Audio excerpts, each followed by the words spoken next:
नमस्कार and welcome to the ज्ञानी Gurukul. MPPSC की यूनिट 10 में कई सारे आयोग आपको पढ़ने कॉन्स्टिट्यूशनल बॉडीज़ हैं। उनमें से एक है कॉम्पिटोरल एंड ऑडिटर जनरल। तो चलो जल्दी से इसे समझा जाए और सारे क्वेश्चंस एक साथ कर लेते हैं अपन। वीडियो में दो चीज़ें हैं, शुरुआत में हम इसको अच्छे से समझेंगे क्या कैसा है, इसके बाद आखिरी में हम एमसीक्यू सॉल्व करेंगे तो पूरा कंप्लीट हो जाएगा। स्टार्ट करते हैं। सीएजी साहब यानी हमारे कॉम्पिटोरल एंड ऑडिटर जनरल, ये एक कॉन्स्टिट्यूशनल बॉडी है। ये हमारे आर्टिकल 148 से लेके 151 तक रहती है। बाबा साहब अम्बेडकर ने कहा था कि अगर कोई भी ऑफिस जो सबसे इम्पॉर्टेंट है कॉन्स्टिट्यूशन ऑफ इंडिया के अंडर, वो सीएजी का ऑफिस है। सीएजी को सरकारी बटुए यानी पब्लिक पर्स का गार्डियन कहा जाता है। इसके साथ ही वो हेड होते Indian audits and account department के। दो इम्पॉर्टेंट फैक्ट्स, देश में अब तक 14 सीएजी बन चुके हैं। 14वें सीएजी जो अभी प्रेजेंट में सीएजी, उनका नाम है गिरीश चंद्र मुर्मू। अच्छा, मुर्मू साहब सीएजी बनने से पहले एक यूनियन टेरिटरी के लेफ्टिनेंट गवर्नर थे। तो वो कौन सी यूनियन टेरिटरी थी, कमेंट्स में लिखकर बताइए। आर्टिकल 148 सीएजी की अपॉइंटमेंट, उनकी ओथ और उनकी जो सेवा की शर्तें होती हैं उससे डील करता है। सीएजी की नियुक्ति प्रेसिडेंट द्वारा की जाती है। वे अपनी शपथ प्रेसिडेंट के समक्ष लेते हैं। उनकी शपथ में रहता है कि वे संविधान के प्रति श्रद्धा और निष्ठा रखेंगे। वे भारत की अस्मिता, सॉवरेनिटी और इंटीग्रिटी को बचाकर रखेंगे। अपना कार्य फेथफुली करेंगे और वो अपहोल्ड करेंगे कॉन्स्टिट्यूशन को और सारे लॉज को। सीएजी का टेन्योर 6 साल का रहता है या फिर 65 वर्ष की आयु तक सीएजी रहते हैं।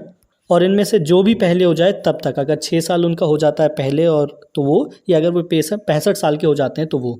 सीएजी अपना त्याग पत्र राष्ट्रपति को सौंपता है। अगर सीएजी को हटाना है तो वो भी राष्ट्रपति ही हटाते हैं, लेकिन बहुत आज़ाद संस्था है सीएजी।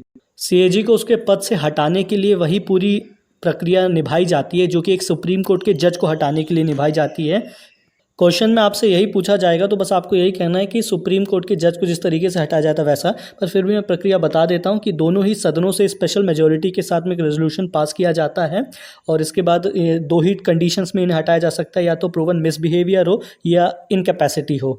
और इससे पहले कमेटी जांचती भी है कि इनके ऊपर जो आरोप लगाएंगे वो सत्य हैं कि नहीं है। वो सुप्रीम कोर्ट के जजेस रहते हैं उस कमेटी में। हालांकि वो प्रोसेस अब जाने दीजिए, बस आप इतना याद रखिए कि सीएजी को भी हटाते प्रेसिडेंट हैं और हटाने के लिए वही सेम चीज़ें फॉलो की जाती हैं जैसे एक सुप्रीम कोर्ट के जज को हटाने के लिए की जाती हैं। एक बार सीएजी जब अपने पदभार से मुक्त होते हैं तो वो किसी भी सरकारी कामकाज में कार्य नहीं कर सकते। वो किसी भी ऑफिस को नहीं ले सकते। यह इसलिए रखा गया है ताकि वे आज़ाद रहें और ये ना सोचें कि पोस्ट रिटायरमेंट हमें कोई बेनिफिट मिले। तो इसलिए he is not eligible for further appointments. CAG की सैलरी पार्लियामेंट के द्वारा निर्धारित की जाती है। इस वक्त इनकी सैलरी एक सुप्रीम कोर्ट के जज के समान ही है।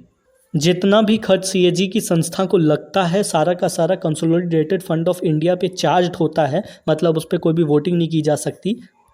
आर्टिकल 149 उनकी शक्तियां एवं कर्तव्यों को दर्शाती हैं। इसका अधिकार क्षेत्र पार्लियामेंट के पास होता है कि वे क्या शक्तियां और क्या कर्तव्य सीएजी को देना चाहते हैं। इसके लिए पार्लियामेंट ने CAG's duty, power and conditions of services act 1971 को पारित किया था। इस एक्ट को 1976 में अमेंड भी किया जा चुका है। सीएजी का सबसे इम्पॉर्टेंट काम है कि वे केंद्र सरकार और राज्य सरकार के अकाउंट्स का निरीक्षण करे, ऑडिट करे। इसके लिए पहले 1976 से पहले तक वह केंद्र सरकार के अकाउंट्स पहले बनाता भी था, इसके बाद उसका निरीक्षण भी करता था। तो जो अमेंडमेंट हुआ था वो इसीलिए होता था कि अकाउंट्स बनाने का कार्य किसी दूसरे का होगा और केवल हम निरीक्षण का होगा। लेकिन स्टेट गवर्नमेंट्स का आज भी अकाउंट बनाने का कार्य सीएजी करता है। तो ये याद रखिएगा दोनों डिस्टिंक्शन। सीएजी केंद्र सरकार का कंसोलिडेटेड फंड और राज्य सरकार का कंसोलिडेटेड फंड दोनों का ऑडिट करता है। कंटीजेंसी फंड जो भी स्टेट्स के और सेंटर के हैं और साथ ही साथ पब्लिक अकाउंट जो भी हैं स्टेट्स और सेंटर के, उन दोनों का भी ऑडिट सीएजी के द्वारा किया जाता है। अगर सीएजी को प्रेसिडेंट या गवर्नर रिक्वेस्ट करते हैं कि आप लोकल बॉडीज़ का भी ऑडिट कीजिए तो सीएजी उनको भी ऑडिट करता है। जो पब्लिक अकाउंट्स कमेटी है पार्लियामेंट की, उसका गाइड है, फ्रेंड और फिलोसोफर है हमारा सीएजी। यह एक स्ट्रेट क्वेश्चन बनता है, CAG is guide, friend and philosopher of whose, तो इसमें आंसर आएगा पब्लिक अकाउंट्स कमेटी या वाइस वर्सा। अनुच्छेद 150 के तहत महामहिम राष्ट्रपति केंद्र सरकार और राज्य सरकारों को यह बात बताते हैं कि उन्हें किस तरीके से अपने अकाउंट्स को बनाकर रखना है और प्रेसिडेंट यह निर्देश सीएजी के सुझाव पर देते हैं। अनुच्छेद 151 के तहत सीएजी ऑडिट रिपोर्ट सबमिट करता है प्रेसिडेंट और गवर्नर को। प्रेसिडेंट को सेंटर की ऑडिट रिपोर्ट, गवर्नर को स्टेट की ऑडिट रिपोर्ट। अब यह जिम्मेवारी प्रेसिडेंट और गवर्नर की होती है कि वे इस रिपोर्ट को प्रेसिडेंट पार्लियामेंट में पेश करें और गवर्नर लेजिस्लेटिव असेंबली में पेश करें। अनुच्छेद 148 से लेकर 151 के अलावा एक और संविधान में अनुच्छेद है जो कि बहुत ज़्यादा ज़रूरी है, सीएजी से जुड़ा हुआ है। वह अनुच्छेद है 289। इस अनुच्छेद के तहत सीएजी एक सर्टिफिकेट देता है जितना भी टैक्स कलेक्ट हुआ है, यह सर्टिफिकेट फाइनल माना जाता है।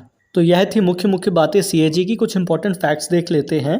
सीएजी को पार्लियामेंट का प्रतिनिधि माना जाता है और वह पार्लियामेंट के तौर पर पार्लियामेंट की तरफ से ही सारे ऑडिट्स करता है। सीएजी देश का सबसे बड़ा अकाउंट इंस्टीट्यूशन है।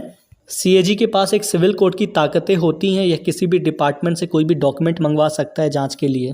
सीएजी 3 तरीके की रिपोर्ट्स, जो ऑडिट रिपोर्ट्स होती हैं, वो पेश करता है प्रेसिडेंट को। इनके नाम याद रखिएगा, ये पूछे जा सकते हैं। Audit report on appropriation account पहले, दूसरी रहती है audit report on finance account और तीसरी रहती है audit report on public undertaking. इन्हीं 3 ही रिपोर्ट्स को जो पार्लियामेंट की फाइनेंशियल कमिटीज़ होती हैं 3, वो जांचती और परखती हैं। भारत के पहले सीएजी नरहरि राव थे और अभी जो हैं वो 14वें सीएजी हैं। उनका नाम है गिरीश चंद्र मुर्मू। चलिए तो कुछ एमसीक्यूज़ देख लिए जाएं। तो इनमें से पहला जो एमसीक्यू है वो ये है कि इनमें से कौन सा कॉम्पिट्रोरल और ऑडिटर जनरल के द्वारा किया जाने वाला कार्य नहीं है। ऑडिट करना कंसोलिडेटेड फंड ऑफ इंडिया के सारे व्यय को, ऑडिट करना कंटीजेंसी और पब्लिक अकाउंट्स के सारे व्यय को, ऑडिट करना जितनी भी ट्रेडिंग और मैन्युफैक्चरिंग प्रॉफिट लॉस अकाउंट है पूरे, या फिर कंट्रोल करना खर्चों को, पब्लिक मनी को, कि जो एक्सचेकर के पास पैसा है वो बहा ना जाए, नॉर्मल हो। तो ऑब्वियसली इसका आंसर डी होगा, क्योंकि यह ताकत सीएजी के पास नहीं है कि खर्चा किस प्रकार से किया जाए। सीएजी बस यह देख सकता है और बता सकता है कि जो खर्चा हुआ है वो कहाँ हुआ है, कैसा हुआ है, सही है कि नहीं है। उसका काम ऑडिट करने का। अगला क्वेश्चन देखते हैं कि ये स्टेटमेंट्स देखिए सीएजी के विषय में। पहला, ये केवल संसद के प्रति उत्तरदायी है। दूसरा, यह सर्टिफिकेट देता है कि कितना क्या कलेक्शन हुआ है टैक्स का। और तीसरा कि इसके पास कंट्रोल होता है कंसोलिडेटेड फंड ऑफ इंडिया पे कि कैसे क्या मनी का इस्तेमाल करना है। तो ऑब्वियसली इसका आंसर होगा ए, पहला और दूसरा। हमें यह देखना है कि कौन सा सही है। जैसे मैंने आपको पहले ही बताया था कि यह उत्तरदायी होता है केवल पार्लियामेंट का, क्योंकि यह पार्लियामेंट का प्रतिनिधि है। जो आर्टिकल 279 है वो क्लियर कट बताता है कि सर्टिफिकेट देने का काम सीएजी का रहेगा। और तीसरा, कंट्रोल कुछ भी नहीं करता सीएजी की क्या पैसा निकलेगा क्या नहीं निकलेगा।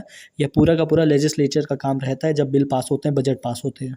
अगला क्वेश्चन देखते हैं कि सीएजी प्रतिनिधि होता है संसद का और संसद के ही बिहाफ पे जितना भी खर्च होता है उसका ऑडिट करता है। दूसरा स्टेटमेंट है कि जो भी ऑडिट रिपोर्ट होती है राज्यों से रिलेटेड वो प्रेसिडेंट को सबमिट करता है सीएजी। तीसरा है कि सीएजी 5 साल या 65 वर्ष तक की आयु तक ऑफिस होल्ड करता है। तो ऑब्वियसली इसका आंसर ए होगा, क्योंकि बिल्कुल सीएजी संसद का प्रतिनिधि है और उसी के बिहाफ पे वो ऑडिट करता है। दूसरा गलत है, क्योंकि स्टेट की जो रिपोर्ट्स होती हैं वो गवर्नर को देता है, ना कि प्रेसिडेंट को। ऑल्दो दोनों के आर्टिकल सेम है, आर्टिकल मुझे कमेंट्स में लिखकर बताइए। और सीएजी जो ऑफिस होल्ड करता है वह 6 साल या फिर 65 वर्ष की आयु तक करता है, ना कि 5 साल। तो इसका ऑप्शन ए है। अगला क्वेश्चन ये तो बहुत आसान है। कौन सा अनुच्छेद है भारतीय संविधान का जो सीएजी के ऑफिस के विषय में बात करता है? तो 148, 343, 266 या फिर 248। ऑब्वियसली इसका आंसर ए है, 148। एक और आसान प्रश्न, कौन नियुक्ति करता है सीएजी की? Prime minister, chief justice of India, president या वाइस प्रेसिडेंट? मुझे लगता है आप जानते हैं, इसका नियुक्ति करा जाता है प्रेसिडेंट के द्वारा। आर्टिकल क्या है वो भी आपको पता है। अगला क्वेश्चन है, सीएजी का टेन्योर क्या है? ये भी आप जानते हैं, 5 साल 60 वर्ष या फिर 6 साल 65 वर्ष या फिर 60 साल की आयु या फिर 4 साल या फिर 65 वर्ष की आयु, जो कुछ भी है। तो इसका उत्तर ऑब्वियसली ऑप्शन बी है, 6 ईयर्स और the age of 65 whichever is lower.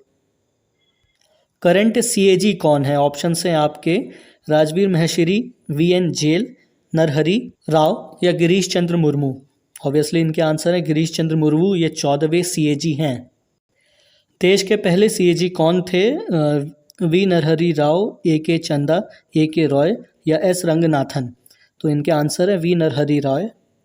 अगला प्रश्न है, सीएजी प्रमुखता किस कमेटी के साथ संबंधित है? Estimates committee, public enterprise committee या पब्लिक अकाउंट्स कमेटी या सारों से?